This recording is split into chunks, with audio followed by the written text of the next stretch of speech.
Oke, kita apa? Pertemuan kali ini kita membahas money demand, permintaan uang. Jadi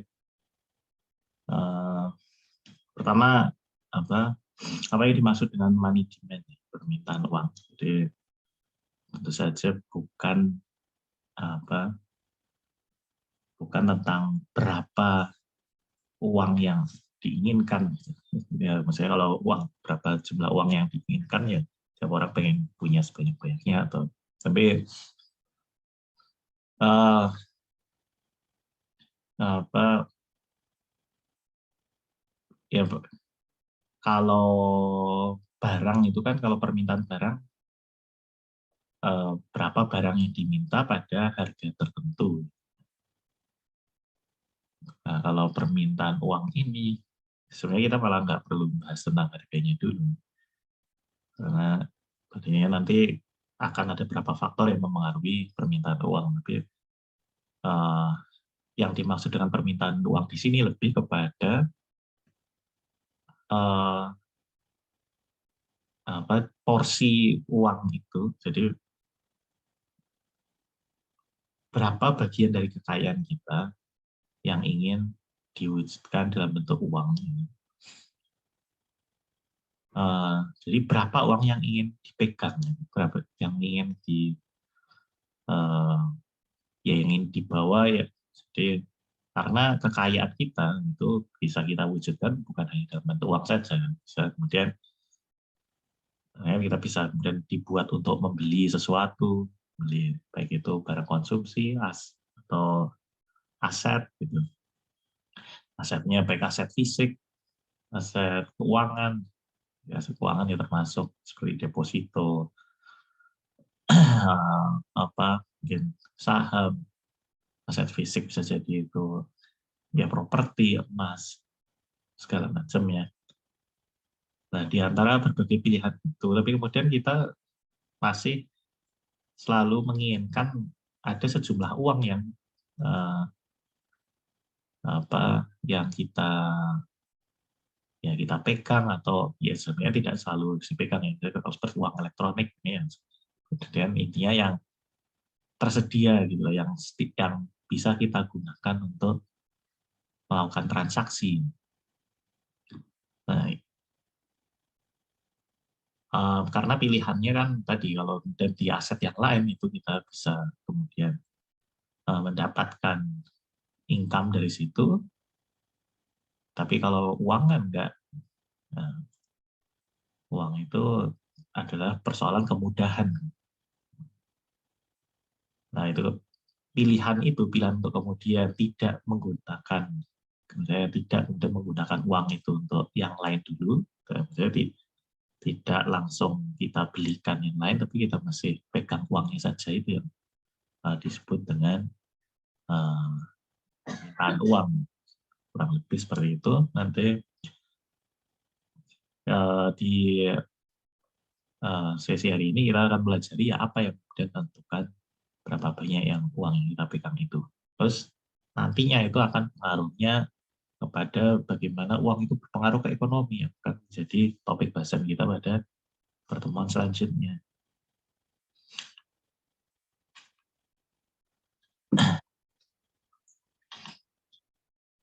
Nah, kemudian kita akan dalam mempelajari ini permintaan uang ini kita akan menemui beberapa teori.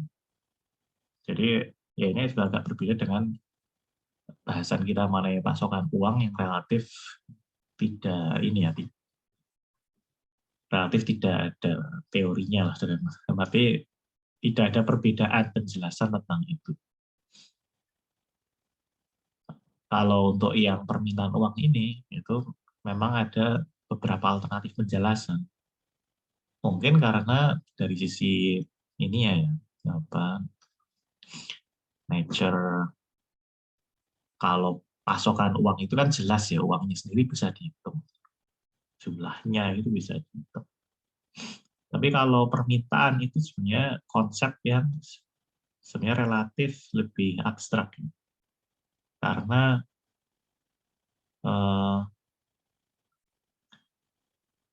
tidak selalu itu kan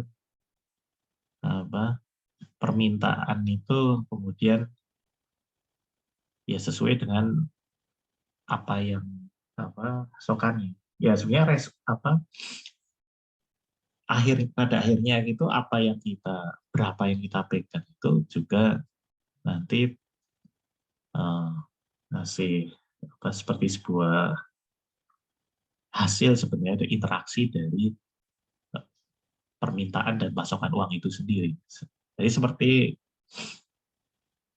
apa ya sebenarnya permintaan dan pasokan barang pun juga sebenarnya mirip seperti itu juga sih apa. Jadi pasokan sih jelas ya, tapi kemudian permintaan itu kita cuma tahu pada saat sudah harganya segitu, memang kita membelinya segini, tapi kita tidak tahu ketika harganya nanti berubah gitu, misalnya kita tidak akan secara keseluruhan ya permintaan pasar itu berapa, bisa secara individu tahu kalau harga sekian maka kita akan membeli berapa. Tapi ketika kita ingin mengestimasi berapa kurva permintaan pasar itu ya akan lebih sulit karena kita hanya tahu permintaan dan penawaran itu memang intersection-nya perpotongannya itu adalah apa yang terjadi pada saat ini. Oke, maksudnya kita lihat deh nanti yang di salah satu teorinya ya, kuantitas, apa yang disebut dengan teori kuantitas, quantity teori.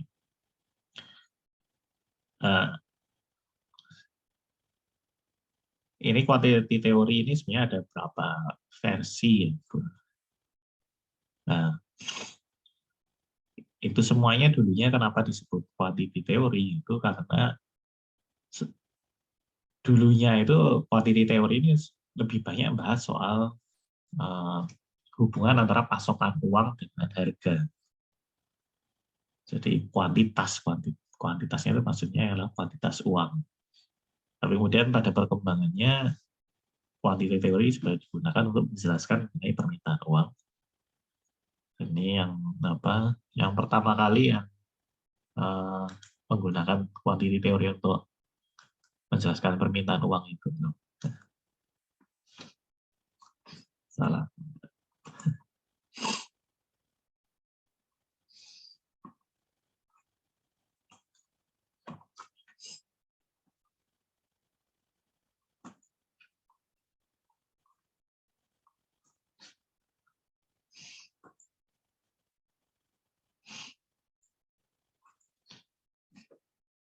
Yang pertama kali itu adalah Marshall Pico. Jadi kedua ekonom ini itu adalah berasal dari Universitas Cambridge ya, di Inggris. Makanya kemudian disebut juga dengan teori Cambridge. Selain itu disebut juga sebagai teori saldo kas karena memang teori mereka itu menjelaskan tentang saldo kas. Nah, penjelasannya teori ini awalnya adalah mengenai yaitu berapa jumlah uang yang diinginkan, tapi ya mereka menjelaskannya adalah sebagai jumlah uang ini sebagai proporsi tertentu dari pendapatan nasional. Jadi kalau kemudian dibuat pendapatan nasional itu kan kumpul total dari pendapatan individu juga kan. Kalau kemudian per individunya pada akhirnya proposisi mereka itu adalah bahwa ya orang berapa banyak uang yang ingin dipegang itu adalah ada rasio tertentu atau proporsi tertentu dari pendapatan mereka. Ya karena uang itu adalah nominal ya, jumlahnya itu di total secara nominal, maka pendapatannya itu juga dalam nominal juga.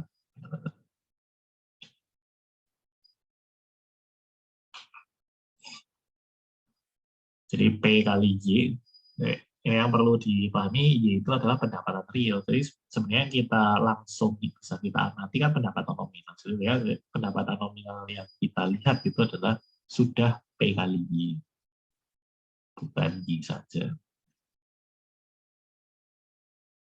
Nah, mungkin sebenarnya akan lebih sederhana ya kalau kita langsung saja udah perlu PY, tapi kenapa nggak langsung pendapatan nominal saya ditulis, nggak perlu pakai P lagi, tapi diobservasi adalah P. Ya ini pilihan saja sih. Tapi emang pada umumnya di literatur, di buku-buku teks moneter itu biasanya mungkin ini ya meniru di ekonomi makro, memang Y itu biasanya konsepnya adalah pendapatan real, karena nanti ketika analisis agregat demand, agregat supply itu kan kemudian P itu memang menjadi satu sumbu sendiri kan, sebagai variabel yang terpisah, dan itu kemudian pasangannya adalah Y-nya itu sebagai pendapatan real. Sehingga kalau di sini ya karena kita sekarang berbicaranya secara nominal ya, karena uang itu jumlah nominal ya, kita pakainya pendapatan nominal harus dikalikan ke P-nya.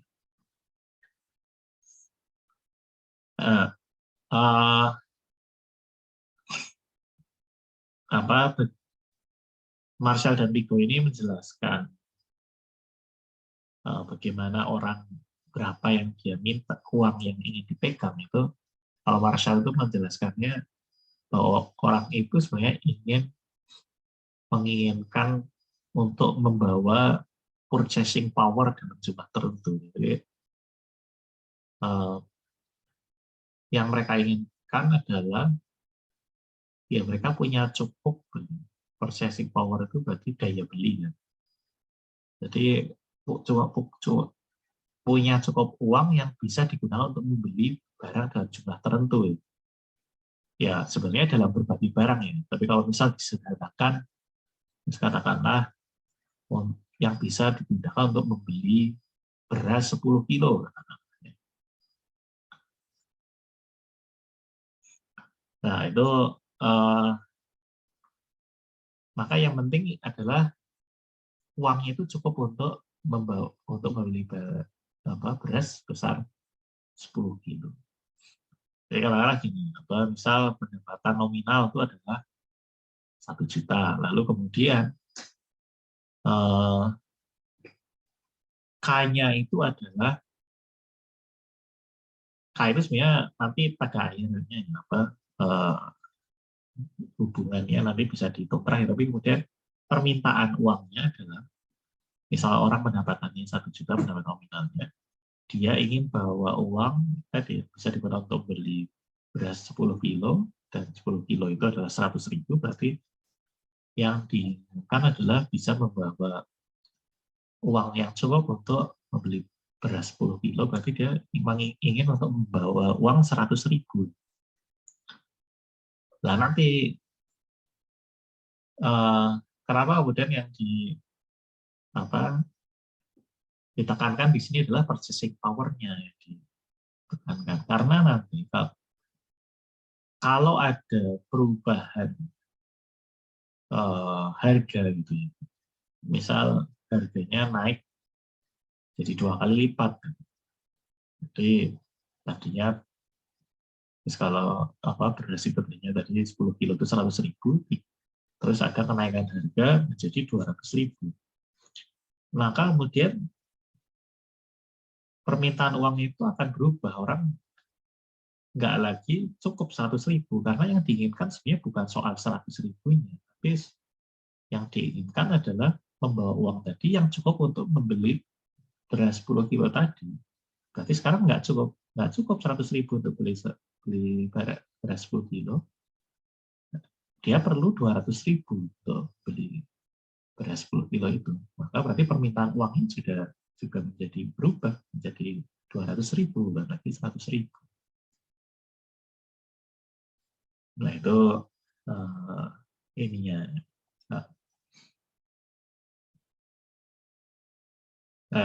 Kalau kemudian kenapa dipengaruhi Y, sama sebenarnya. Setelah harga tidak berubah, tapi kemudian pendapatannya memang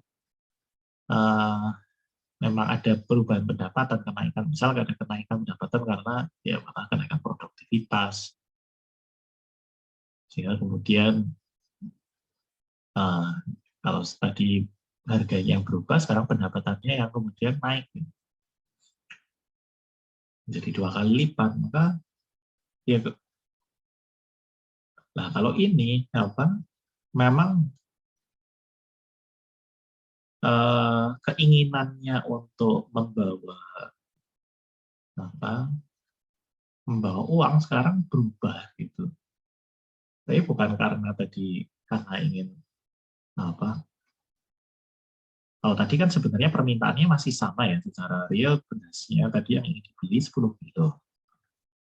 Tapi karena kalau sekarang, kalau tadi kasusnya harga barang naik, masih pengen beli barang 10 kilo, maka dia kemudian dia ingin bawa uangnya menjadi lebih, menjadi 100.000. Kalau sekarang memang karena pendapatannya naik, maka daya belinya naik. Nah, jadi daya beli naik misal, dan ini kemudian teorinya itu adalah proporsional. K itu adalah proporsional. Jadi kalau Y-nya tadi naik 2 kali lipat, pendapatannya naik 2 kali lipat, berarti daya belinya naik 2 kali lipat, maka ya berarti tadi uang yang diinginkan juga naik 2 kali juga. Itu kalau teorinya si Marshall Pico ini. Ya, bedanya nih nanti kalau di tulisannya, jadi Marshall Pico ini nggak nulis bareng, tapi nulis sendiri-sendiri, cuma memang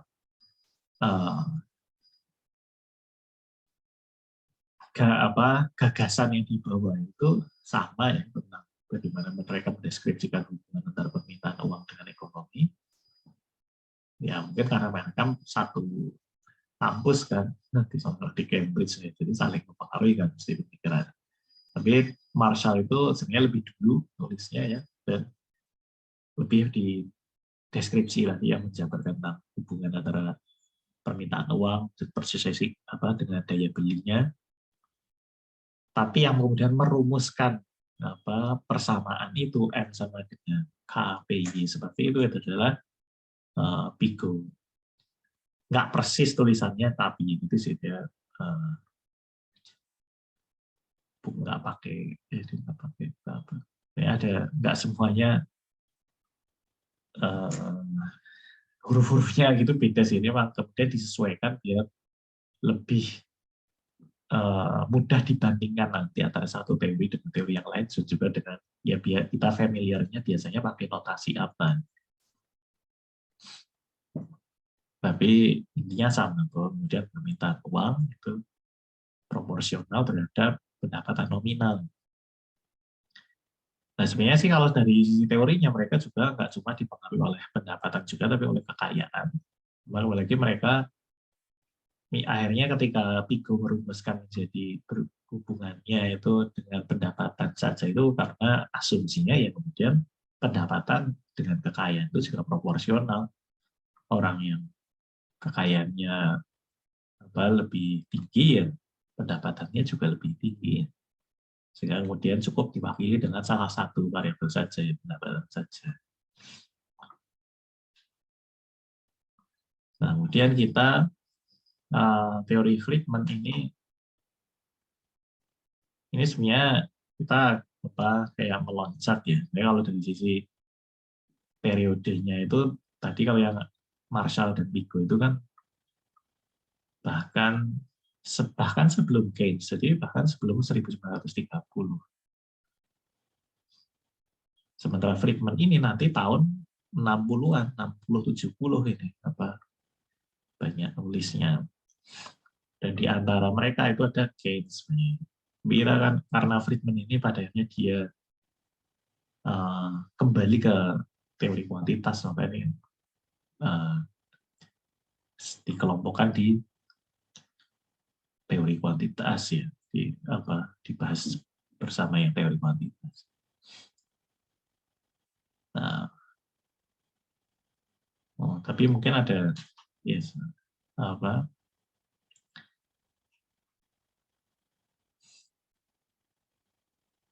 ya kalau misal Mungkin ada baiknya bahas Keynes dulu aja ya, satu dulu aja ya. Karena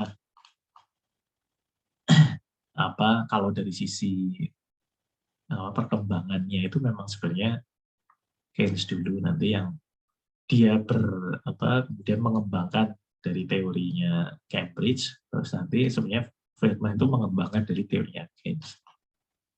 Cuma memang kalau Keynes ini sudah tidak disebut teori kuantitas lagi.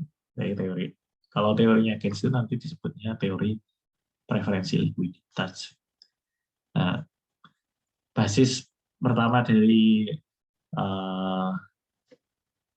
teorinya Keynes itu adalah dia mengkategorikan permintaan uang itu menjadi 3 motif. Yang pertama adalah motif transaksi, yang kedua motif berjaga-jaga, dan yang ketiga motif spekulasi. Nah, motif transaksi dan motif berjaga-jaga ini itu akan dipengaruhi oleh pendapatan.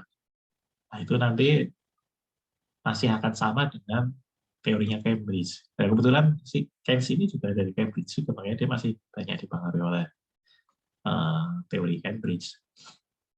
Tapi kemudian dia menambahkan yang kreatif baru dari dia itu adalah motif spekulasi. Nah, apa yang dimaksud dengan motif spekulasi? Itu pada dasarnya adalah permintaan uang yang bukan untuk transaksi, tapi bisa dikatakan itu adalah terkait dengan keputusan investasi, keputusan yang terkait dengan yang pemilihan aset. Jadi ya, orang itu ya di sini disederhanakan oleh Keynes itu aset yang selain uang itu adalah obligasi, tapi sebenarnya itu hanya sebuah penyederhanaan ya. Orang bisa kemudian milih aset lain juga, intinya yang kemudian memberikan return. Nah, tapi di sini Keynes menyederhanakan hanya obligasi saja untuk kemudian melihat dampaknya itu. Kalau kemudian Keynes itu ketika orang pilihannya adalah ketika dia mau membeli aset gitu, membeli obligasi atau menjual obligasinya dan kemudian memegang uang. Nah, ketika dia menjual obligasi dan kemudian memilih untuk menyimpan uang daripada membeli obligasi atau sebenarnya aset lain yang bisa menghasilkan pendapatan, itu maka dia berarti permintaan uangnya itu disebut permintaan yang spekulatif. Nah, di sini kenapa disebut spekulatif? Itu karena dia sebenarnya punya ekspektasi terhadap apa yang terjadi dengan obligasi sehingga dia memilih untuk memegang uang saja. Nah, ini menurut Keynes itu individu itu punya acuan tingkat bunga normal. Ya, ini kita saat ini yang perlu sadari konteksnya ini kan memang Keynes di masyarakat yang memang yang sudah ini dengan sangat familiar ya dengan bunga di segala macam transaksinya, sehingga ya mungkin karena itu menurut dia orang yang punya acuan pada tingkat bunga yang normal. Tapi intinya pengaruhnya adalah kalau dia punya tingkat bunga yang dianggap normal, nah ketika tingkat bunga yang berlaku itu lebih tinggi daripada tingkat normal yang menurut dia itu, maka orang akan memilih untuk membeli obligasi daripada memegang uang. Kenapa? Itu karena pertama, ya kalau bunganya saat ini lebih tinggi daripada normal, berarti lebih jelas bahwa dia lebih baik untuk beli obligasi biar dapat bunga tinggi. Yang kedua, karena itu dianggap lebih tinggi daripada normal, maka ekspektasinya adalah di masa depan itu bunga akan kembali turun ke tingkat normal. Nah, padahal kalau bunga turun itu artinya harga obligasi itu naik. Kenapa seperti itu? Jadi kenapa ada hubungan negatif antara bunga dengan harga? Itu karena memang kalau kayak di obligasi itu ya, itu kan sebenarnya ketika eh, saya bukan bunga itu sendiri tapi yield ya, atau bahasanya yield itu ya intinya nanti totalnya berapa eh, ketika nanti apa obligasi itu dilunasi gitu. Itu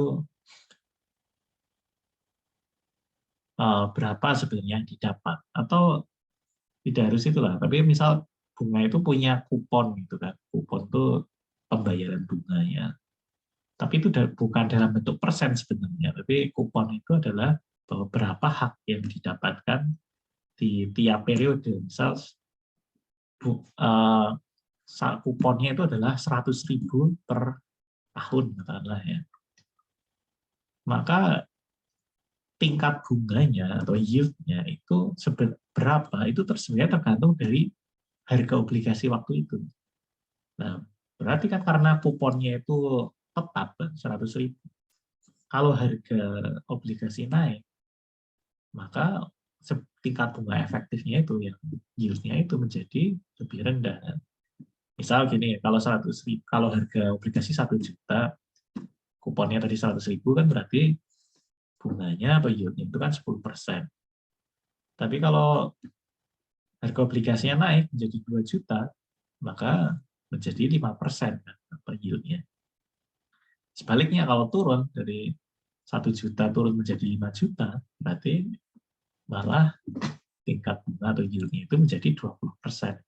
Jadi ada hubungan yang berkebalikan antara tingkat harga obligasi dengan tingkat bunga. Jadi ketika ini tadi kembali lagi, kalau di konsumen itu punya ekspektasi bahwa di masa depan tuh bunga akan turun karena dia menganggap bunga sekarang itu lebih tinggi daripada normal.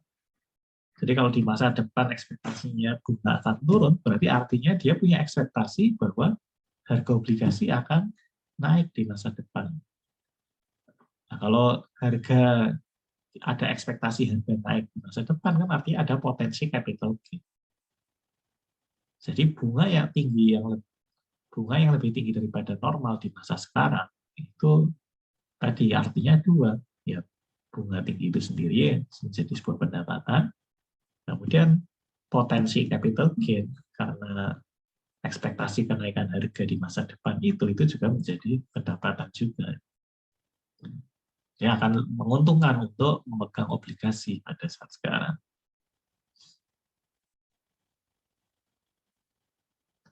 Nah, sebenarnya kayak gini itu tidak hanya obligasi ya. Kalau saya mengaplikasikannya ke aset yang lain juga seperti itu. Karena sebenarnya bisa diterapkan juga ke saham. Saham, dividennya katakanlah, dividen itu kan terkait dengan keuntungan operasional usaha. Ini. Itu belum tentu perkembangan harga saham itu mempengaruhi ini kinerja kan. Ya sebenarnya biasanya sebaliknya, kinerja yang mempengaruhi harga, tapi kadang kan bergerak sendiri ya harganya, kinerjanya biasa saja, tapi harga saham kadang bergerak karena faktor-faktor lain tuh, mungkin karena berita soal ekonomi, berita tentang internasional itu aja kadang ikut mempengaruhi. Nah, tapi efeknya apa? Karena dividennya walaupun tidak tetap seperti obligasi yang ber-100.000 per tahun, tapi eh, dividennya itu sudah tertentu gitu kan. Maksudnya bisa jadi 100.000, bisa jadi 200.000, tapi bukan karena perubahan besar. Tapi berapapun ya dividen, yield-nya itu tadi atau rate of return, tingkat keuntungannya itu akan berubah kalau harganya berubah. Jadi kalau eh, misal katakanlah biar sama ya tadi, misal dividennya 200.000. Ya kembali lagi nanti berapa sebenarnya rate of return itu tergantung dari ini ya, tergantung dari harganya, harga sahamnya itu sendiri. Ya, tapi perhitungannya sama seperti tadi. Kalau kemudian dianggap sekarang itu adalah rate of return-nya itu lebih tinggi daripada normal, maka dan kemudian maka ada ekspektasi bahwa di masa depan rate of return itu akan turun, itu sebenarnya sama seperti memprediksi bahwa di masa depan harga sahamnya akan naik. Tapi ini artinya dalam ekspektasi kenaikan rate of return itu berasal bukan dari kenaikan dividen, tapi dari kenaikan harga. Balik ya, turunnya rate of return itu yang karena kenaikan harga.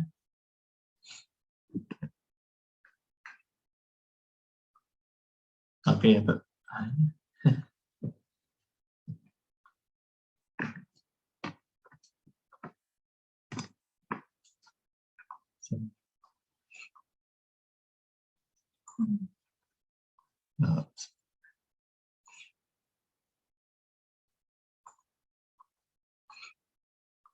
Oke.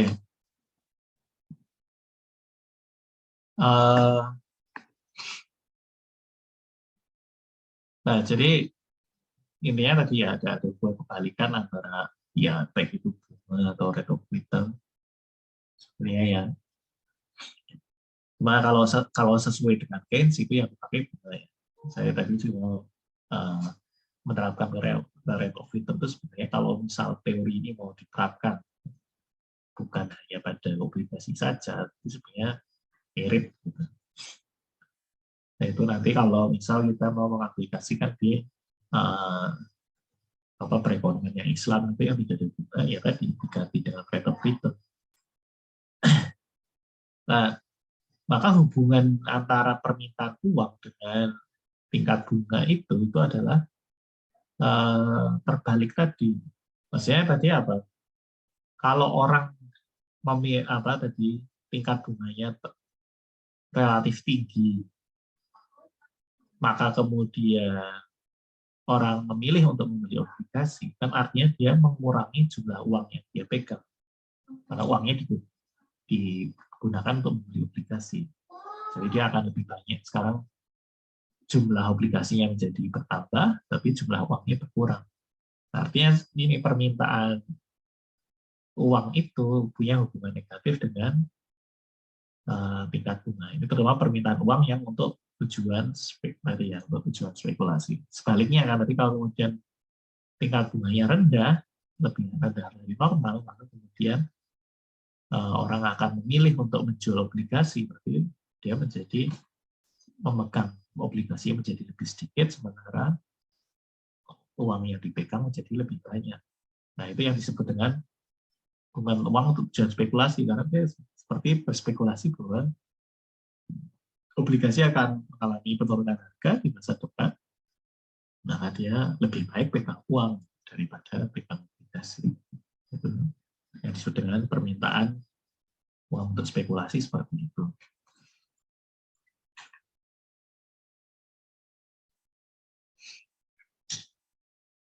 Nah, kalau yang untuk motif transaksi dan berjaga-jaga itu sebenarnya Keynes masih mengikuti teori Cambridge bahwa hubungannya searah dengan pendapatan.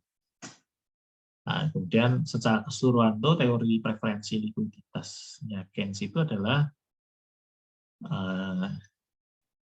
bahwa permintaan uang itu dipengaruhi oleh dua hal. Yang pertama adalah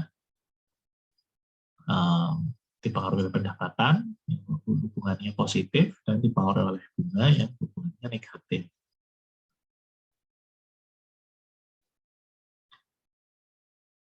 Dan yang ini ya, permintaannya itu adalah sifatnya permintaan yang real itu. Jadi sebenarnya walaupun tidak yang atas-atas itu yang L itu permintaan itu adalah permintaan uang yang real. Karena memang banyak dari analisisnya Keynes itu pada level real, Y-nya tadi kan Y real, maka permintaan uangnya juga adalah permintaan uang yang real. Nah, kemudian kaitannya dengan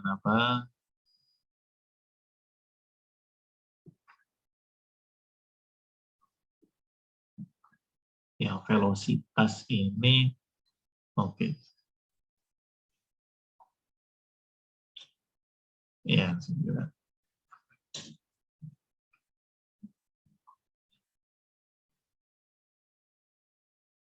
Mungkin kita skip dulu aja yang velocitas ini karena saya belum perkenalkan tentang konsep velocitas.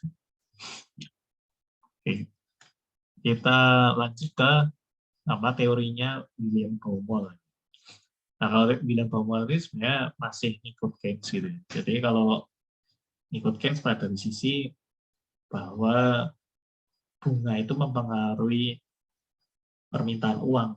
Berbeda dengan kalau yang klasik sebelumnya, yang seperti yang teori Cambridge itu kan kita tidak melihat di sana adanya pengaruh bunga terhadap permintaan uang, hanya ini saja, hanya pendapatan saja. Kalau Keynes dia dari yang penekanannya tentang motif permintaan uang untuk spekulasi itu yang dipengaruhi oleh bunga. Walaupun dia setuju bahwa kalau untuk permintaan uangnya untuk transaksi dan berjaga-jaga, maka akan dipengaruhi pendapatan.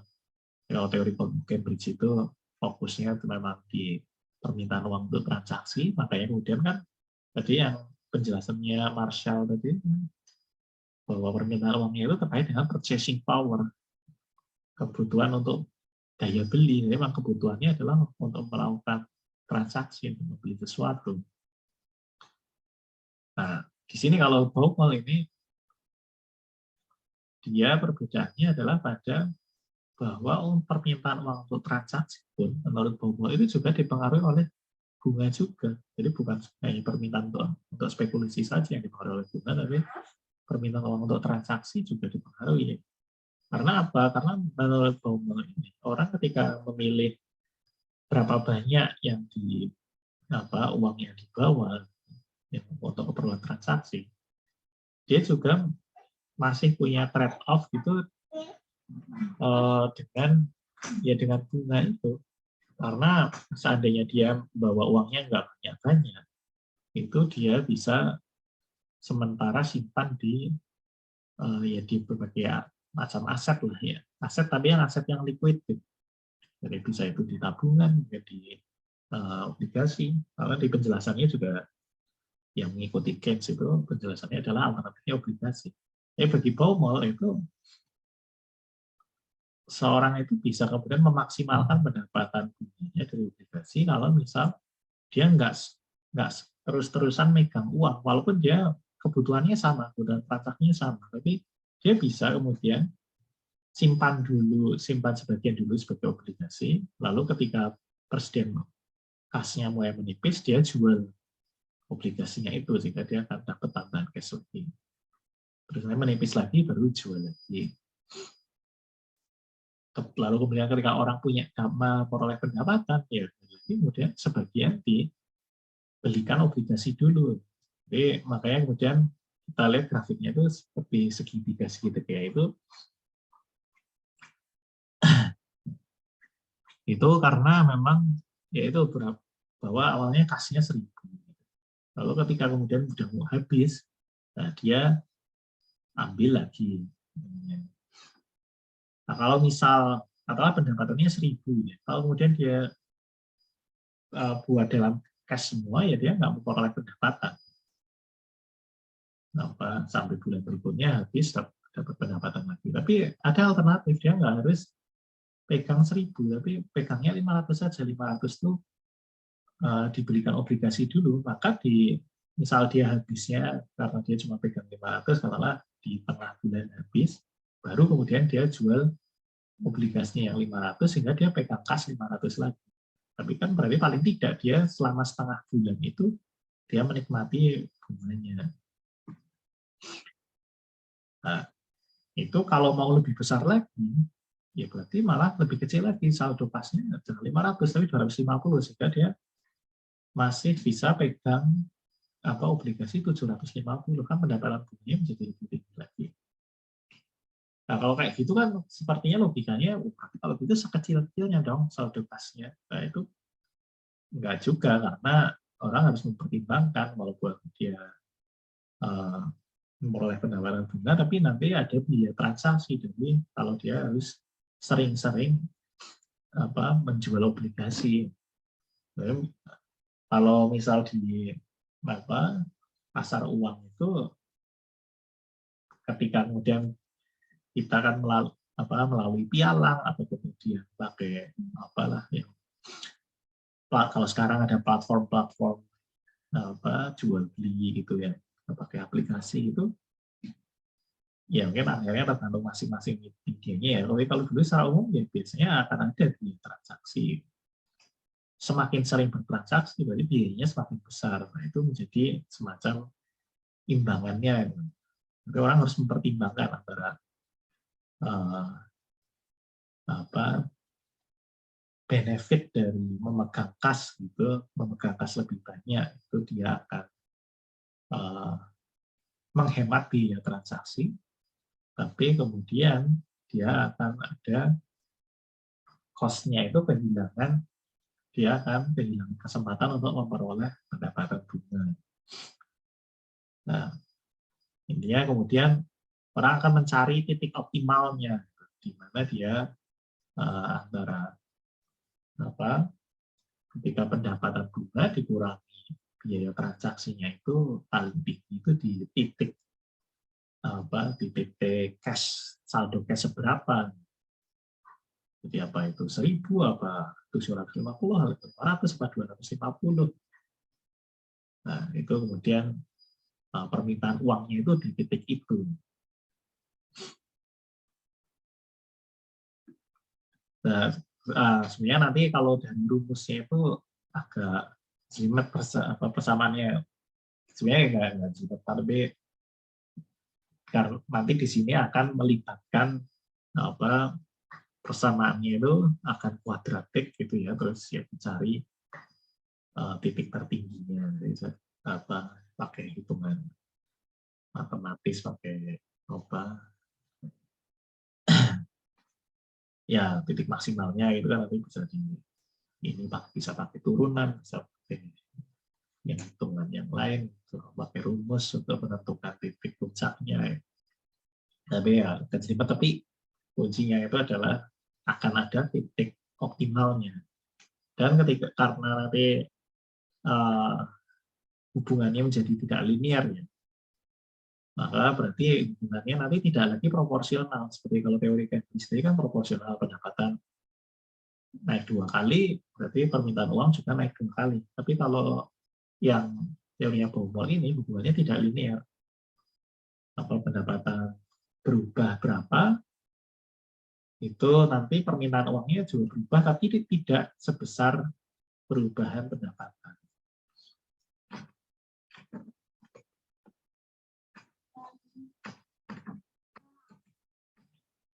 Kemudian perkembangan berikutnya adalah teorinya Tobin, James Tobin. Ini juga Keynesian juga.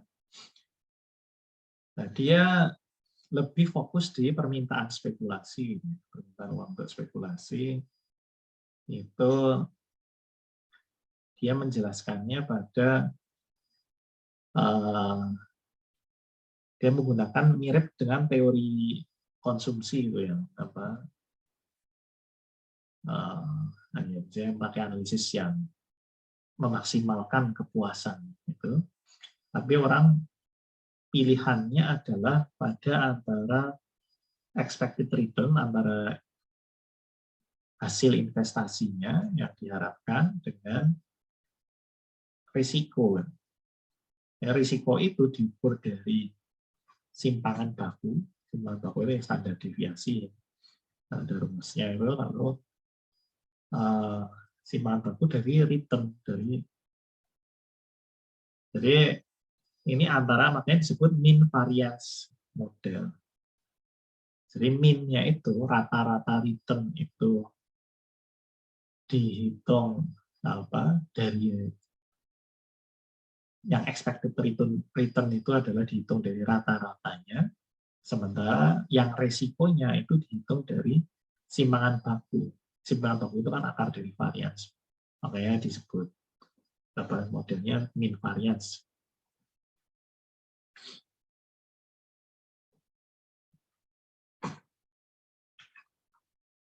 Nah,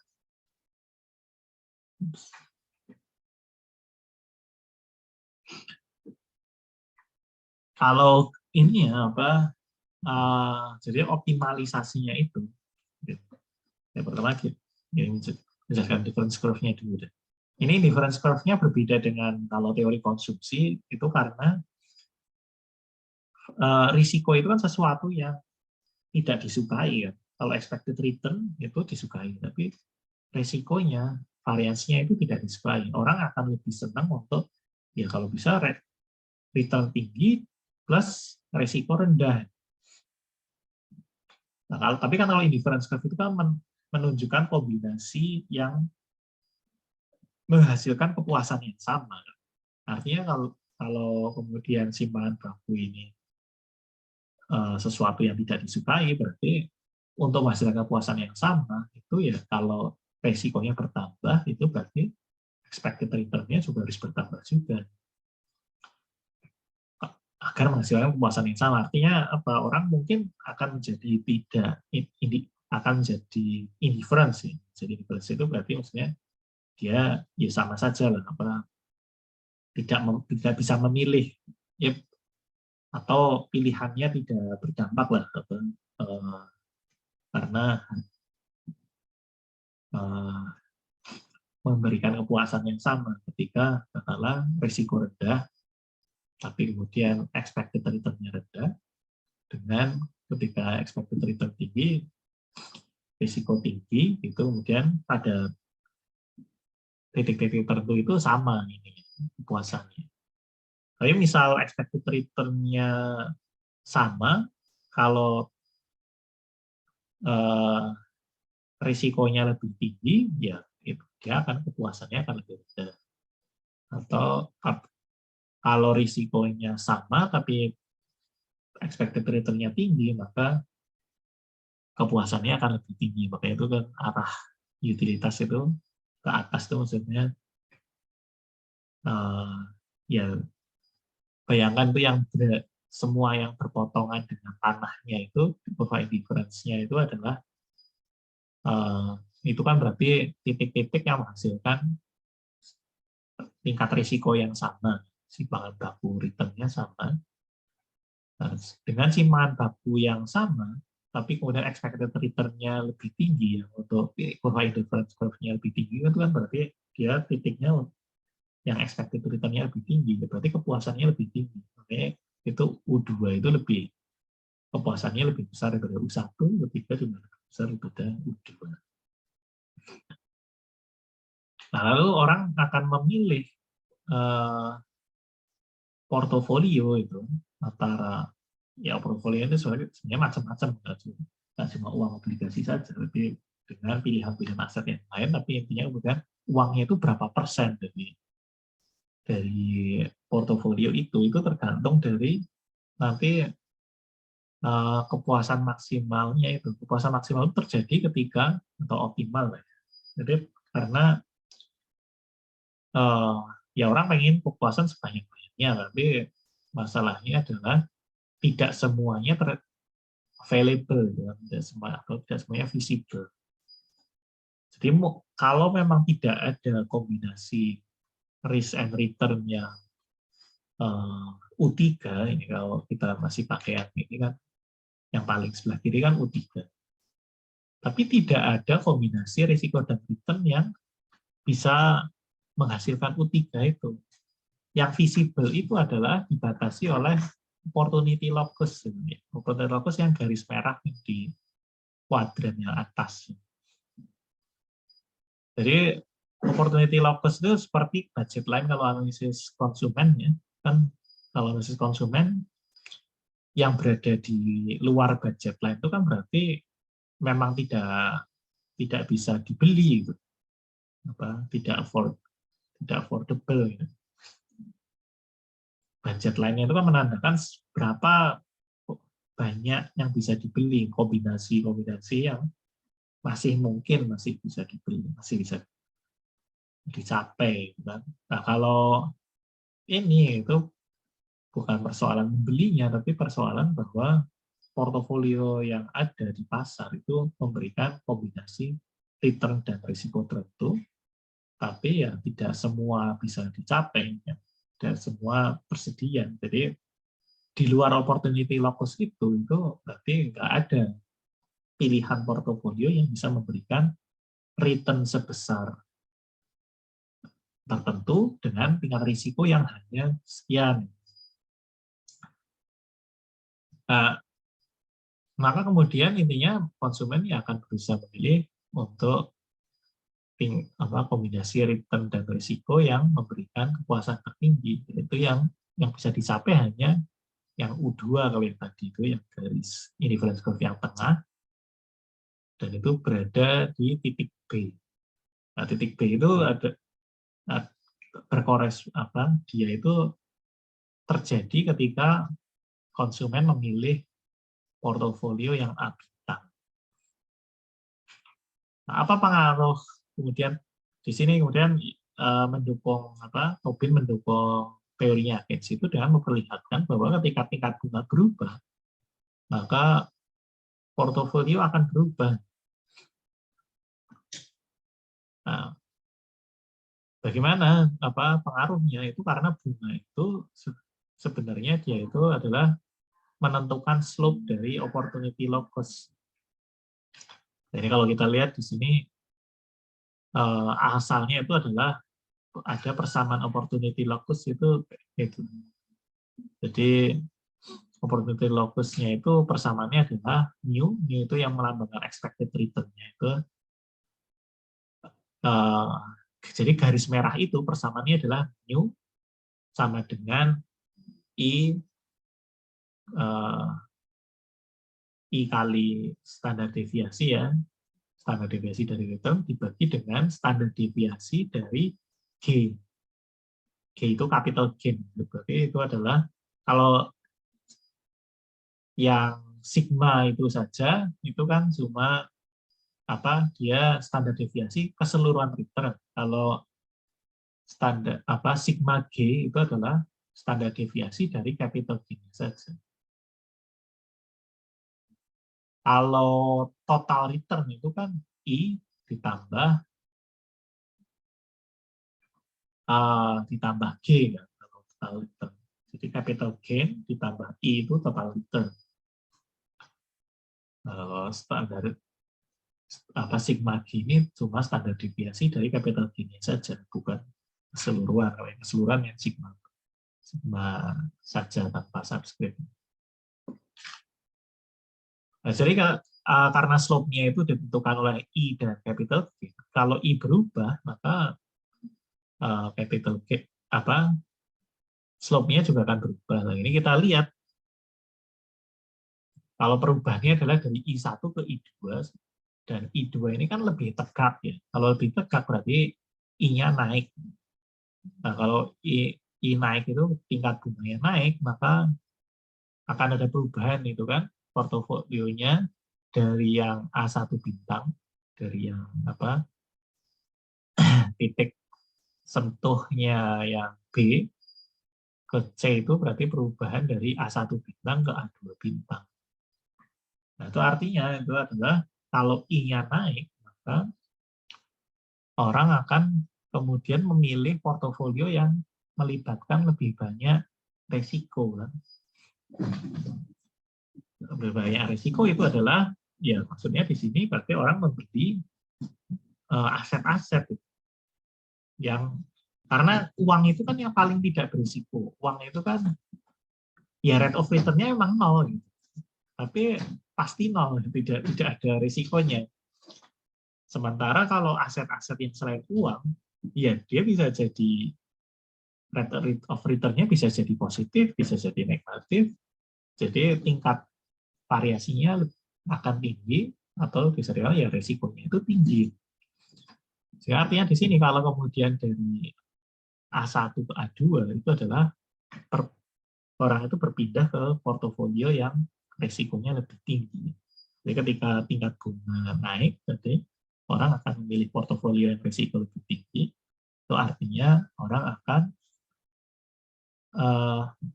kemudian menggunakan sebagian uangnya untuk membeli aset-aset yang lain. Artinya berarti permintaan uang berkurang. Ya masih sejalan dengan teori Keynes bahwa tingkat bunga itu berkebalikan, punya hubungan negatif dengan permintaan uang. Cuma ini persoalan beda penjelasan. Kalau teori Keynes itu kan langsung persoalan spekulasi itu ya, spekulasi terkait dengan apakah harga itu naik atau turun gitu. Oh, itu berdasar tingkat bunga normal. Kalau di sini itu bukan persoalan ekspektasi naik atau turun. Mau naik atau turun, tentu saja kalau aset selain uang itu selalu risiko lebih tinggi. Berarti semakin intinya kalau semakin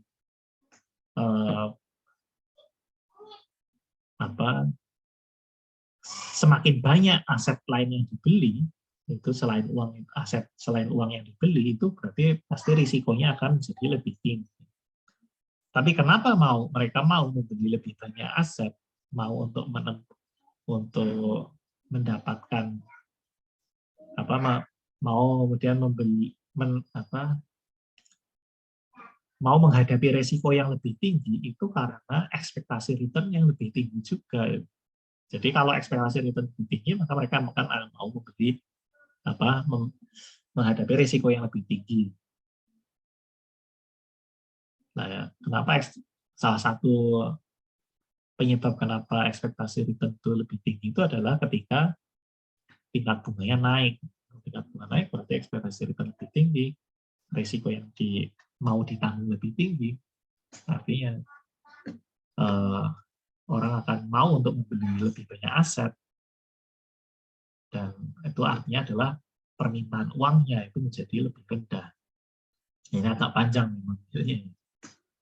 Nah, intinya kita lihat itu ya, sama menjelaskan pada akhirnya kesimpulannya adalah bunga akan punya hubungan negatif dengan permintaan uang, cuma berbeda-beda penjelasannya. Yang kayak di situ tadi yang terkait dengan tingkat bunga normal, kaitannya dengan harga obligasi di masa depan. Kalau Baumol tadi terkait dengan transaksi orang kemudian berusaha kemudian mendapatkan titik yang optimal, titik jumlah kas yang optimal, karena dia masih ingin dapat pendapatan bunga, tapi juga dia juga nggak mau kalau terlalu sering juga nanti biaya transaksinya lebih besar. Kalau Tobin ini terkait dengan masalah hubungan antara risiko dan return, tapi tidak kemudian terkait dengan nggak masalah mau bunga lebih tinggi dari normal, lebih rendah dari normal, harga mau akan lebih tinggi, mau lebih rendah, itu bukan persoalan spekulasi, tapi lebih secara perbandingan risk dan return saja. Nah, saya tadi kan kita tadi kan skip ini ya, skip yang Friedman, sekarang kita kembali ke Friedman, karena memang kalau dari masanya pasca Keynes itu Friedman. Nah, kenapa kemudian Friedman tuh di sini perkembangannya adalah dibanding teori yang sebelumnya.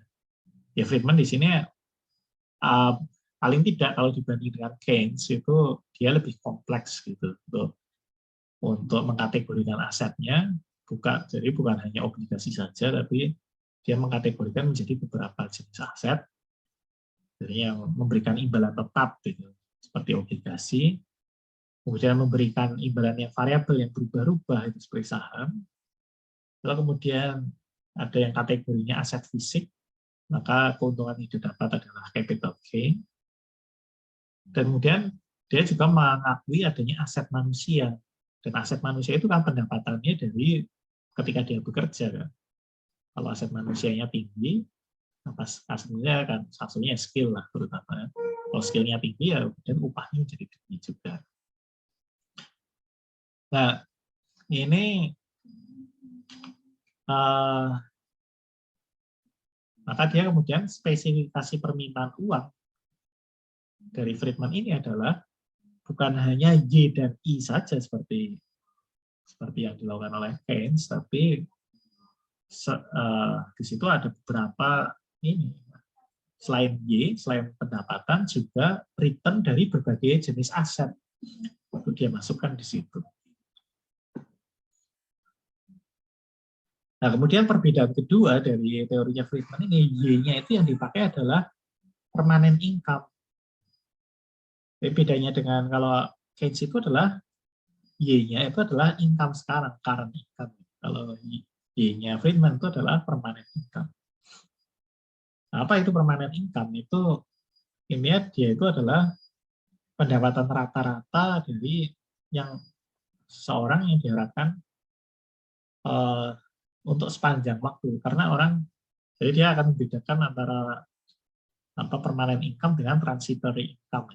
Jadi kadang orang ada perubahan pendapatan, bisa jadi naik, bisa jadi turun, tapi cuma temporer. Maka menurut Friedman itu yang berpengaruh terhadap permintaan uang itu adalah permanent income-nya. Jadi kalau sewaktu-waktu itu ada perubahan pendapatan, itu permanent income-nya tidak terlalu berubah, maka permintaan uang juga tidak akan banyak berubah.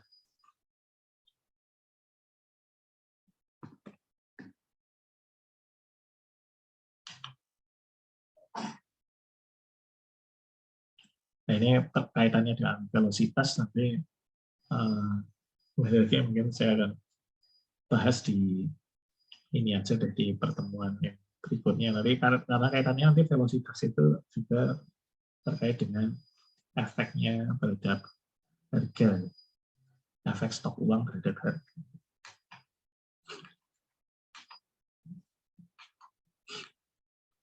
Nah, sekarang kita bahas yang teorinya Islam, teori pembelaan uang Islam. Ini yang dari Abbas Mirahor ini sebenarnya tadi sempat saya singgung bahwa karena memang intinya teorinya Mirahor ini menggantikan variabel tingkat bunganya di Keynes itu dengan rate of return.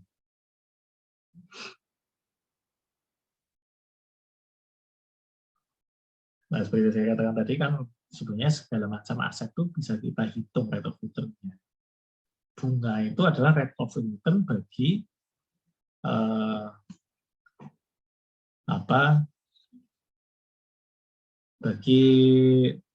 bagi aset yang berpendapatan tetap. Walaupun nanti sebenarnya kalau mau lebih kompleks lagi, nanti sebenarnya bukan cuma bunga ya, bagian rate of return. Kalau kita lihat yang konsepnya Tobin itu kan dia sudah memperhitungkan return itu bukan saja bunga, tapi termasuk capital gain. Nah, itu teori itu kan semakin berkembang. Kadang-kadang itu awalnya memang dari relatif sederhana.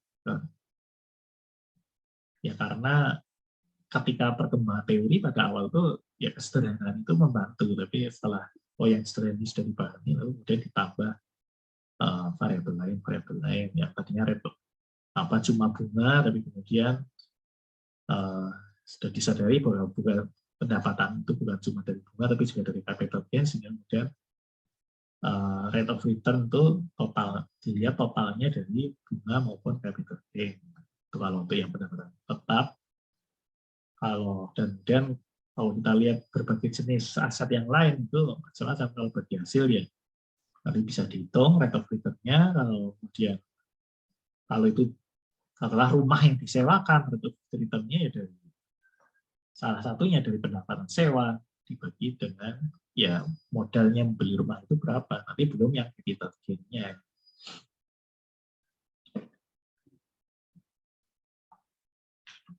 Nah, kalau bedanya dengan teorinya Muhammad Anwar ini, dia nggak pakai rate of return-nya, tapi pakai ini bukan proporsi modal untuk pemodal, maksudnya proporsi keuntungan untuk pemodal.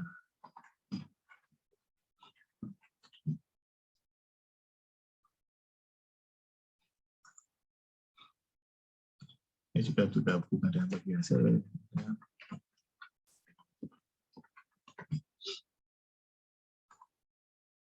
Nah, sebenarnya sih berhubungan ya antara rate of return dengan tingkat bagi hasil ini. Karena kita bisa menghitung kalau untuk yang investasi yang berhasil mau menghitung rate of return-nya, ya tinggal kemudian proporsi keuntungan itu dikalikan ya besarnya keuntungan berapa, ya. Kemudian dibagi dengan modalnya kan. Yang paling gampang itu kalau kita lihat hitungan di ya di Bank Syariah atau BMT gitu kan. Dapatnya berapa, ya biasanya rho kali P itu kita sudah tahu. Dapatnya kita kan sih dari rho kali P itu. Kita mungkin biasanya nggak tahu sebenarnya keuntungannya berapa, tapi misal nisbahnya buat kita itu adalah 40%. Nah, yang kita dapat adalah dari 1 juta yang kita tabung di BNT atau di Bank Syariahnya itu dari 1 juta kita dapat adalah 70.000. Berarti 70.000 itu sudah adalah 40% kali keuntungannya. Ya sebenarnya kita bisa sebenarnya memperkirakan keuntungannya berapa itu dari situ. Kita tahu 70.000 itu adalah bukan 20%, tapi 50% lah, karena nisbahnya 50% buat modal. Berarti 70.000 itu adalah 50% dari keuntungan. Ya. Berarti keuntungannya 150.000. Nah, tapi tingkat keuntungannya, rate of return-nya itu masih harus dibagi dengan modalnya. Kita nyimpennya berapa? Tadi kan dari 1 juta, berarti 70.000 dari 1 juta itu adalah 7%, nggak sampai 7% ya. Kalau 7% itu iya 7%. Kalau 700.000 kan malah 70%. 700.000 dari 1 juta berarti 70.000 dari 1 juta itu adalah 7%. Berarti rate of return-nya 7%. Jadi kita selalu bisa sebenarnya mengkonversi antara berapa proporsinya, tadi nisbahnya yang buat pemodal menjadi rate of return itu dengan menghitung seperti itu tadi. Rho kali P dibagi K. Nah, tapi kenapa pakai rho? Kenapa nggak pakai rate of return? Di sini keunggulannya adalah kalau nisbah itu adalah predetermined. Kita tahu sebelum tahu keuntungannya berapa. Jadi sudah ditetapkan dulu kan sejak awal. Nah, ini lebih comparable, lebih bisa dibandingkan dengan bunga. Bunga kan juga sudah ditetapkan di awal dulu. Kita tidak tahu nanti rate of return-nya berapa. Kita tahunya setelah tahu nanti keuntungannya berapa. Tapi kan pada saat awal kita nabung, itu kan kita belum tahu berapa nanti rate of return-nya. Ketahuan setelah berjalan, kalau kita dapat bagi hasilnya, baru bisa dihitung rate of return-nya berapa. Kalau bunga sudah sejak awal tahu bunganya berapa. Nah, bandingannya di sini nisbah bagi hasil berapa modal itu juga sudah diketahui sejak awal.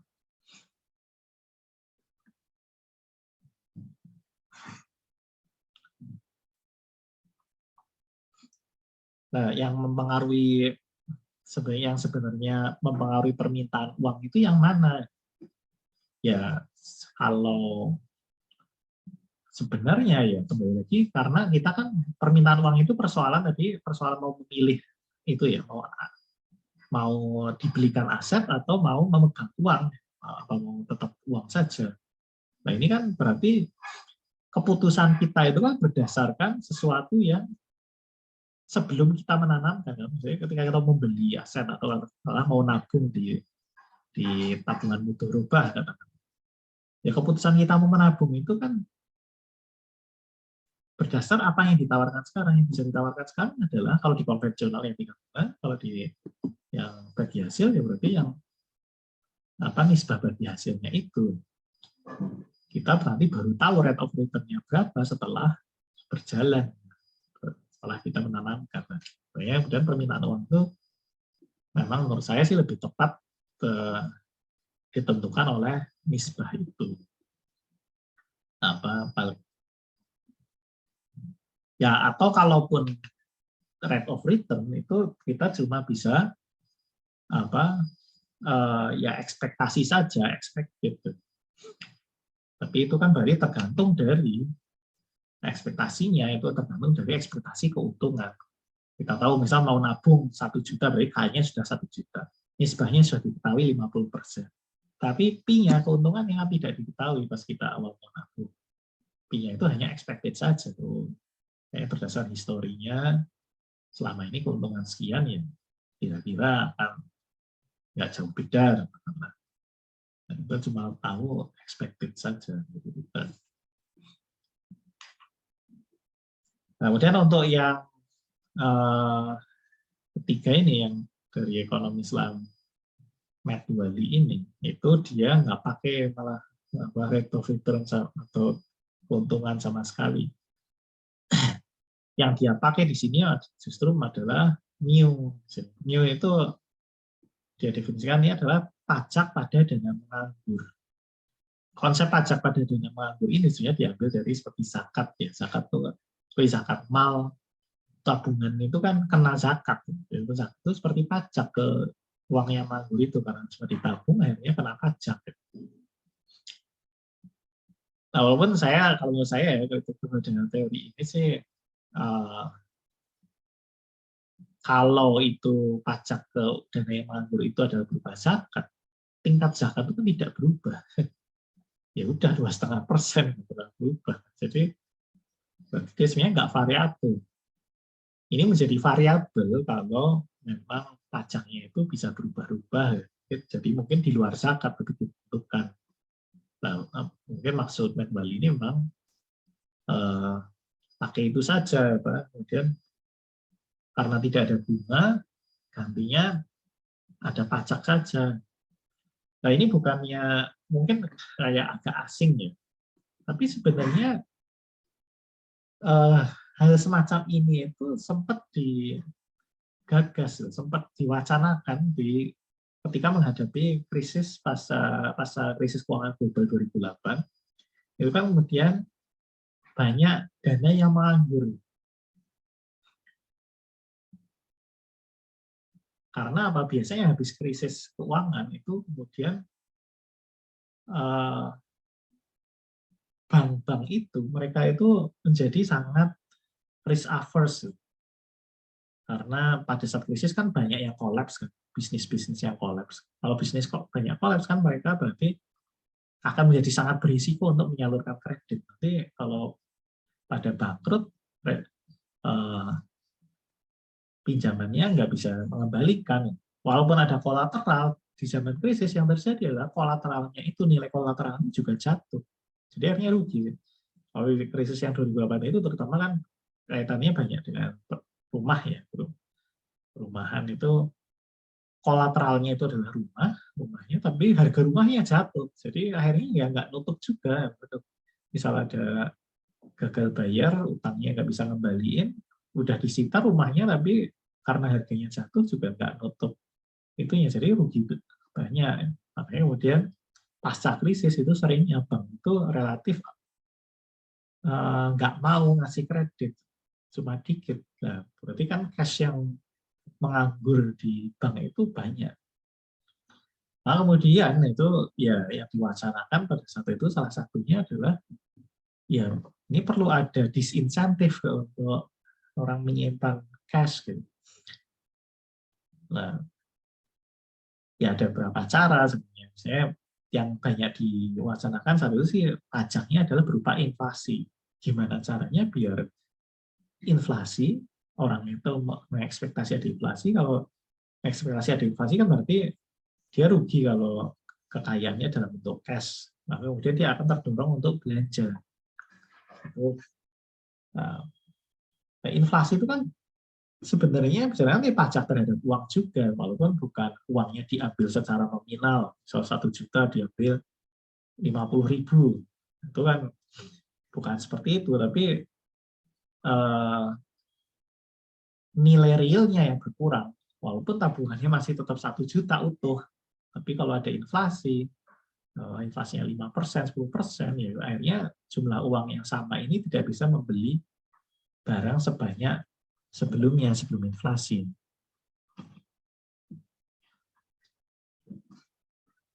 Nah, ini makanya sebenarnya walaupun berbeda ya konsepnya pajaknya, kalau itu pajak inflasi, tapi bahwa kemudian permintaan uang itu bisa dimanipulasi dengan menggunakan pajak terhadap uang tersebut, itu bukan sebuah konsep yang asing sebenarnya.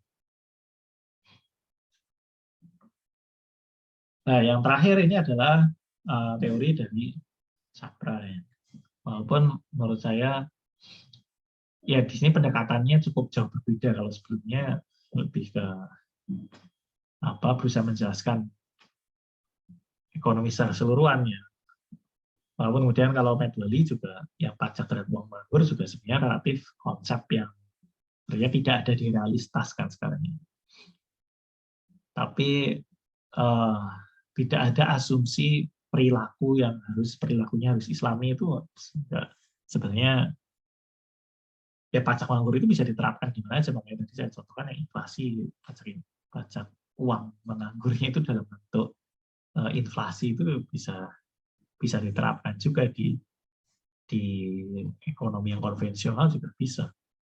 Tapi kalau teorinya Capra ini memang kayaknya lebih diterapkan kepada perekonomian yang Islam.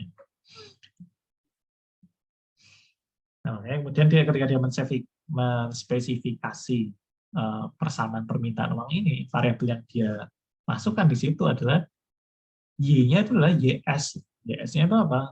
Ya, ini produksi yang terkait dengan kebutuhan bukan jadi necessities, barang-barang yang memang dibutuhkan, bukan barang-barang luxury, bukan barang yang sia-sia. Investasinya juga investasi yang produktif.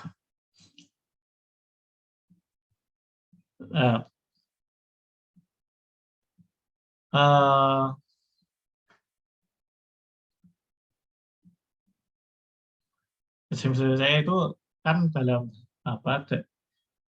itu berlaku kan kalau dalam ekonomi yang memang sudah mencapai titik ideal kan, misalnya yang Islami, ya jadi bisa dikatakan ini kayak sebagai sebuah apa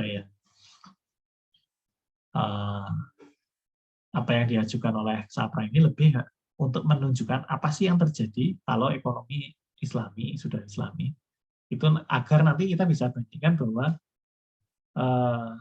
dibandingkan dengan apa yang terjadi dalam perekonomian yang belum Islami itu, untuk melihat bahwa gini loh hasilnya akan mungkin ada dampak-dampak yang jadi lebih baik seandainya memang ekonomi itu sudah Islami. Nah, kemudian variabel yang kedua itu nilai moral dan sosial. Ya, ini mempengaruhi konsumsi dan investasi juga. Kalau yang ketiga itu tingkat bagi hasil. Ini mungkin gantinya tadi, kalau biasanya yang lain pada bunga, di sini yang tingkat bagi hasil. Sebenarnya ini walaupun notasinya beda ya, ini pakai P, tapi ini sebenarnya sama dengan yang rho tadi kalau yang teorinya Anwar tadi. Nah, tadi kan yang teorinya Anwar ini kan pakai rho. Kalau ini P-nya keuntungan, ya ini agak rancu ini ya simbolnya, tapi di ini aja ingat aja, maksudnya di sini lebih ke tingkat bagi hasilnya, berarti sebenarnya yang rho. Mungkin nanti perlu diperbaiki juga sih slide-nya biar lebih konsisten simbolnya. Walaupun mungkin ini simbol yang memang digunakan di Capra itu ini, tapi kalau pas lagi di slide ini ketika digabungkan dengan teori yang lain sebenarnya mungkin lebih baik diubah biar notasinya biar lebih konsisten dan bisa langsung dibandingkan dengan yang lain. Ya seperti yang kalau tadi saya bilang yang untuk yang Pigo itu sebenarnya notasinya nggak pakai PY, KM kayak gitu, tapi agak berbeda, tapi agar konsisten maka dirubah notasinya agar bisa dibandingkan dengan yang lain. Ini mestinya di sini juga seperti itu ya. Belum disesuaikan. Nah, ini gimana menurut Capra ini efek dari perilaku-perilaku yang Islami terhadap permintaan uang gitu. Jadi pertama ada menurut Capra itu ya kalau di ekonomi Islam itu permintaan uang untuk spekulasi itu sangat sedikit gitu. Jadi bahkan mungkin mestinya tidak ada karena menurut Capra ya di Islam nggak ada spekulasi gitu kan. Dan spekulasi seperti halnya tadi penjelasannya Keynes, kalau jadi kayaknya memang referensinya Capra itu ketika membahas tentang motif spekulasi memang lebih banyak ke ini ya, ke versinya Keynes. Jadi versinya Keynes kan permintaan uang untuk spekulasi terkait dengan tingkat bunga. Apa yang itu tingkat bunga normal segala macam lah itu karena adanya tingkat bunga maka ada permintaan uang untuk spekulasi di konvensional. Tapi kalau menurut Capra ini karena di ekonomi Islam nggak ada tingkat bunga maka ya berarti permintaan uang untuk spekulasi nggak ada juga. Nah di sisi yang lain kemudian ada pungutan zakat, kemudian ya kembali lagi akan kenapa meminimalkan permintaan spekulatif? Karena permintaan uang untuk spekulatif kan nahan uang untuk intinya tidak disalurkan untuk menjadi aset atau apa itu. Uangnya ditahan. Tapi kan kalau ada zakat akhirnya menjadi kena zakat uang yang dipegang itu. Nah, itu ya akhirnya kemudian akan meminimalkan permintaan spekulatif kalau ada ini. Jadi kalau digabung sudah tidak ada bunga, kemudian dana yang menganggur dikenai zakat, maka menjadi permintaan spekulatif menjadi sangat rendah di perekonomian Islam.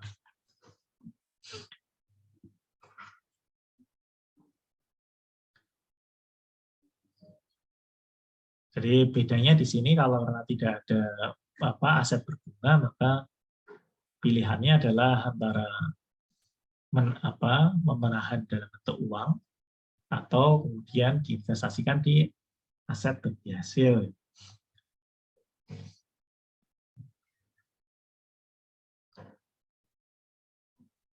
Nah, lagi ini orang yang tidak akan menimbun saldo melebihi kebutuhan transaksi dan berjaga-jaga karena ya bagi dia lebih baik menggunakannya untuk investasi. Kalau tidak digunakan untuk investasi akhirnya kena zakat, kena inflasi. Kemudian rasio bagi hasil itu kan cenderung tidak berubah-ubah seperti tingkat bunga. Terutama ini kalau yang ini ya, yang praktek yang banyak di masyarakat ya. Itu kan biasanya kita ya udah biasanya berapa 50-50 atau 40-60 atau sepertiga 2/3 itu kan kayak sudah menjadi lebih karena kebiasaan saja seperti itu. Jadi tidak kemudian sewaktu-waktu berubah. Jadi kalau bunga kan relatif bisa sewaktu-waktu berubah. Jadi kalau tingkat bagi hasil itu cenderung dari kebiasaan sehingga relatif tetap. Maka permintaan uangnya akan menjadi lebih stabil itu kalau menurut Capra. Nah karena kemudian jadi stabil, maka juga efeknya ke intermediasi keuangan itu menjadi lebih ini juga lebih stabil juga ya. Karena penyalurannya dari tabungan ke investasi kan menjadi stabil, nggak berubah-ubah seperti kalau bunga yang karena bunganya juga tapi berubah-ubah juga. Akhirnya karena investasinya tidak berubah-ubah maka outputnya itu juga relatif stabil juga.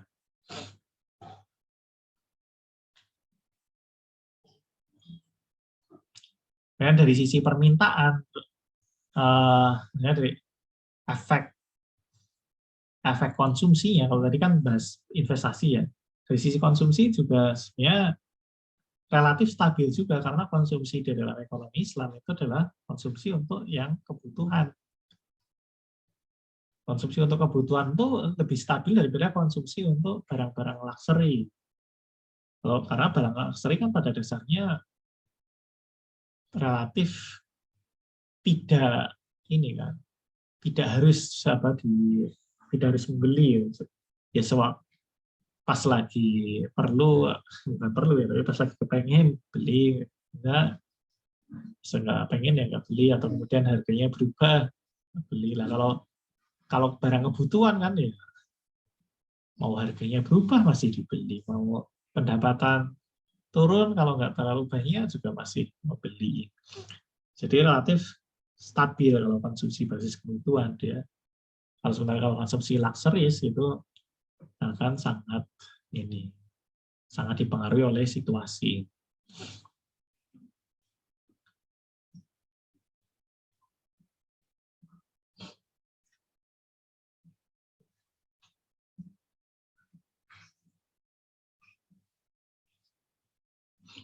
Nah ini ya bisa itu ya apa efeknya itu secara keseluruhan tuh stabilitasnya apa ekonomi Islam akan jadi lebih stabil,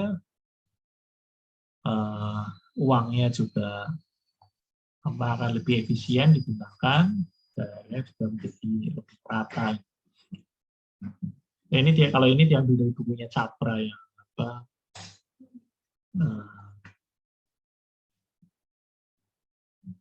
toward monetary toward Islamic monetary system ya itu. Kalau terjemahannya ya jadi ekonomi moneter sistem moneter Islam atau apa ya judul Indonesia.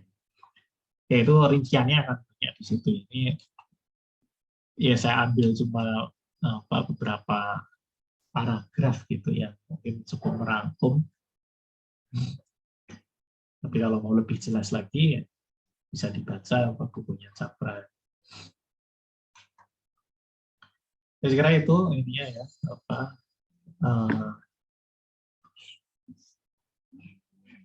mengenai teori permintaan baik yang konvensional maupun yang Islam.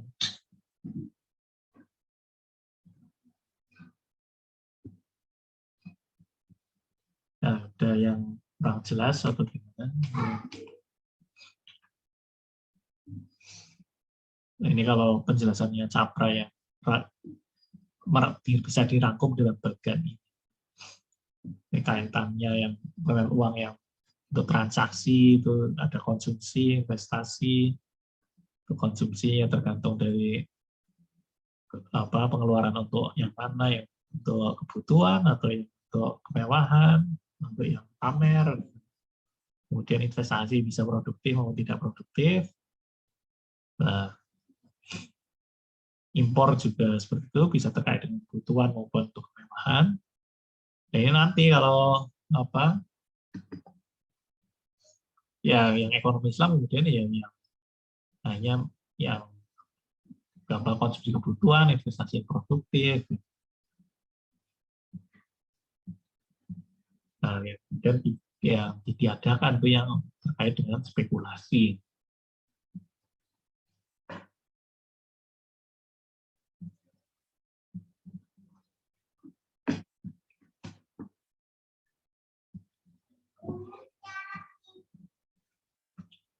Oke, ada pertanyaan?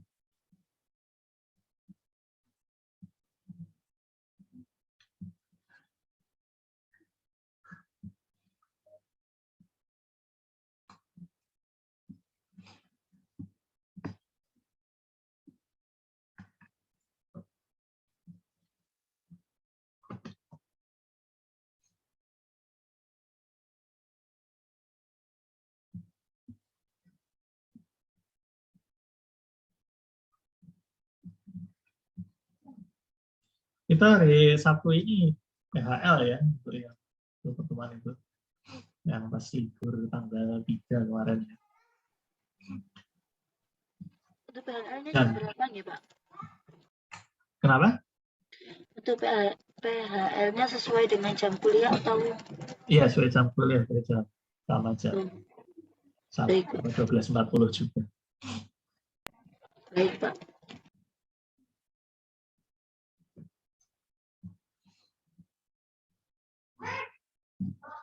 walaupun sebenarnya kemarin kan sempat saya percepat ya materi. Apa? Ya biasanya karena kayak gini sih, kadang materi selesai masih waktunya masih panjang, terus akhirnya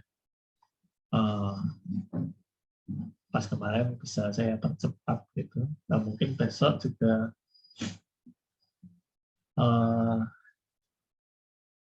kayaknya saya ya, mungkin bisa tambah lagi. Kurang lebih saya akan malah lanjut ke materi selanjutnya, atau kemudian mungkin ditambah ya pengayaan apa untuk materi-materi yang sudah ini. Ya pilihan saya sih mungkin bisa juga kemudian ini ya, permintaan uang ini nanti kalau di bukunya, buku referensinya, salah satu buku referensi kita itu ada yang dari Frederick Mishkin itu ada bahasan yang cukup lengkap terkait dengan bukti-bukti empirisnya. Jadi teori-teori yang mana itu didukung oleh bukti empirisnya yang apa, atau kemudian kalau dari sisi bukti empiris itu lebih condong apa lebih mendukung teori yang mana, karena kan tadi ada perbedaan-perbedaan. Maupun kadang-kadang sih sebenarnya juga selain ada perbedaan langsung, kadang-kadang juga persoalan lebih ke apa saling melengkapi gitu ya. Seperti ini ya. Kayak yang dari klasik itu tadi, yang teori kuantitas yang klasik, yang Cambridge ke Keynes itu sebenarnya lebih persoalan melengkapi kalau menurut saya. Jadi cuma kadang-kadang orang melihatnya dikiranya teori klasik seperti Cambridge itu mereka tidak memasukkan bunga sebagai variabel. Ya kalau kita melihat persamaannya yang dari Pico, memang tidak memasukkan I di sana, cuma I saja. Tapi sebenarnya ketika dibaca deskripsinya di dalam tulisannya mereka itu sendiri, mereka sebenarnya mengakui bahwa bunga itu juga berpengaruh. Cuma mungkin pengaruhnya tidak langsung ke ini ya, tapi melalui variabel lain. Misal mempengaruhinya itu lewat K, misalnya. Tapi kemudian memang tidak dieksplisitkan di persamaan, dan mungkin pembahasannya tidak sedalam ketika Keynes membahas bagaimana bunga mempengaruhi permintaan uang untuk spekulasi. Jadi kadang-kadang itu aja, karena bukan berarti sama sekali tidak dibahas gitu. Kalau kita melihat ini, tapi lebih pada siapa yang lebih detail ketika membahas mekanismenya atau menspesifikkan persamaannya. Ya kalau dulu kan kebanyakan ekonom masih penjelasannya itu verbal, belum pakai persamaan, belum pakai grafik. Gitu.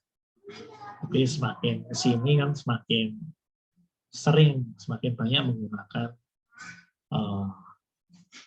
persamaan matematika. Saya ada gunanya ya ini agar lebih spesifik.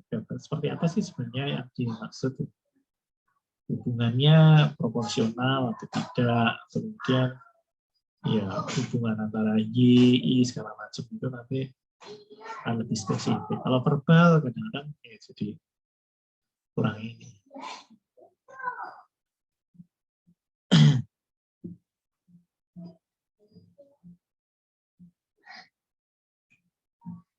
Nah, kalau nggak ada pertanyaan sih saya cukupkan aja. Nanti kita ketemu hari Sabtu ini ya, 12.40. Assalamualaikum warahmatullahi wabarakatuh. Waalaikumsalam warahmatullahi wabarakatuh. Terima kasih, Pak. Terima kasih, Pak.